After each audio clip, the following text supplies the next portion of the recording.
درس قرآن کے پیج میں الحمدللہ ہر جمعرات کو میرا ایک بیان آتا ہے، اور آج نبی مصطفیٰ صلی اللہ علیہ وسلم کی کچھ خوبصورت معجزات کے اوپر بات کر لیتے ہیں۔ وہ معجزات ہم ہائی لائٹ کریں گے جو آج بھی میرے اور آپ کے لیے ایک بہترین سبق ہے۔ ہم سب جانتے ہیں کہ غزوہ خندق میں مسلمانوں کی تعداد بہت کم تھی اور کفاروں کا لشکر سب لوگ متحد ہو گئے تھے اسلام اور مسلمانوں کے خلاف۔ اسی موقع پہ سلمان فارسی رضی اللہ تعالی عنہ نے رسول اللہ صلی اللہ علیہ وسلم کو مشورہ دیا کہ ہم خندق کھود دیتے ہیں۔ اچھا جی، کچھ صحابہ کرام رسول اللہ صلی اللہ علیہ وسلم کے پاس آئے اور کہنے لگے یا رسول اللہ ایک بہت بڑا پتھر ہے، یہ ہم سے ٹوٹ نہیں رہا۔ رسول اللہ صلی اللہ علیہ وسلم نے اپنا ہتھوڑا، اپنا کلہڑا اٹھایا، اور رسول اللہ صلی اللہ علیہ وسلم نے جب ہاتھ اپنا اوپر اٹھایا تو ان کا ازار، ان کا جو کپڑا تھا، ان کا جو لباس تھا، وہ ان کے پیٹ سے تھوڑا سا اوپر ہٹا۔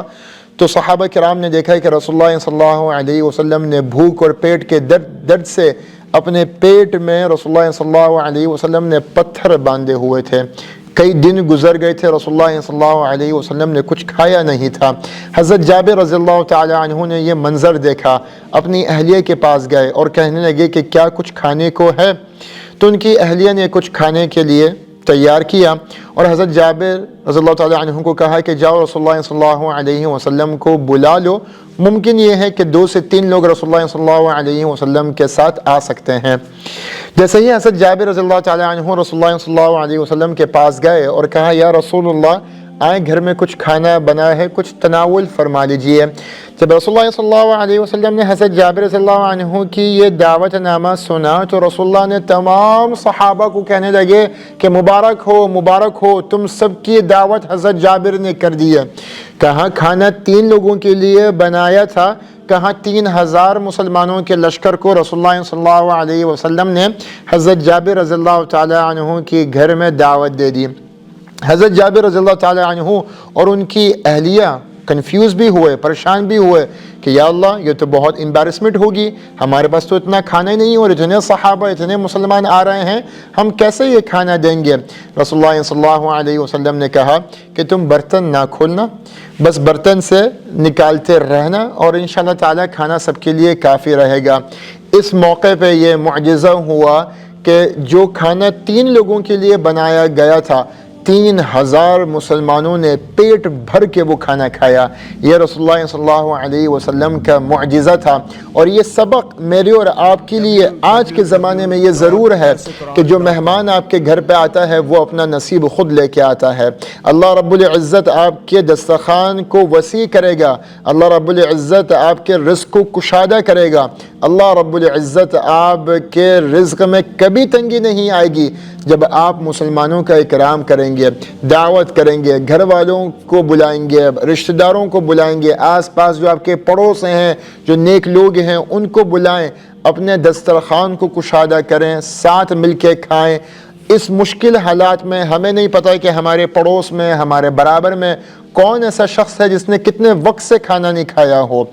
اگر آپ کے گھر میں کبھی بھی کچھ اچھا بنتا ہے تو اس بات کی فکر نہ کریں کہ شاید یہ میرے لیے کافی نہیں ہوگا، شاید یہ 2 وقت ہی نہ چل پائے۔ اس بات سے قطع نظر ہو کے آپ کوشش یہ کیجئے کہ لوگوں کو بلائیے، ہر جمعے میں کم از کم ترتیب بنائیے کہ ہر جمعے کے دن کوئی ایک شخص، چاہے مسجد کے نمازی ہوں، کوئی رشتہ دار ہو، یا ویکینڈ میں ہفتے میں ایک دن ضرور ایسی ترتیب بنائیے جہاں پہ آپ دعوت کریں۔ پھر آپ دیکھیں کہ اللہ کیسا آپ کا رزق کشادہ کرتا ہے۔ کچھ آپ نے بنایا ہو اس کو تھوڑا سا پیک کیجئے، اپنے نیبرز کو دیجئے۔ آپ نہیں جانتے کہ کس نے آخری بار کب گوشت کھایا ہے، کب مرغی کھائی ہے، کب کوئی سبزی کھائی ہے، کب کوئی دال چاول کھایا ہے، کب کوئی گھر کی روٹی انہوں نے کھائی ہے، آپ کو نہیں پتہ۔ کبھی آپ کے گھر میں کوئی میٹھا آیا ہے، کوئی مٹھائی بنی ہے، کوئی کیک بنا ہے، کوئی بسکٹ بنے، گھر کی کوئی ایسی ریمیڈیز بنی ہیں، آپ وہ بھی تقسیم کیجئے، وہ بھی آپ بانٹیے۔ نہیں اگر آپ کے ارد گرد کوئی مضافات میں ایسا ہے، کچھ بھی تھوڑا بہت پیک کر لیں، راستے سے گزریں کسی ہوم لیس کو دیکھ لیں، کسی غریب کو دیکھ لیں، کسی مزدور کو دیکھ لیں، کوئی ٹھیلے پہ بیٹھا ہوا ہے، کوئی اپنی ریڑھی میں اپنی مزدوری کر رہا ہے، تھوڑا سا کھانا اس کو جا کے دے دیں۔ یہ عمل کرنا آپ شروع کریں اور اللہ کا معجزہ آپ کے ساتھ ایسا ہوگا کہ اللہ رب العزت آپ کے رزق کو بے پناہ بڑھا دے گا، کیونکہ جب آپ دیتے ہیں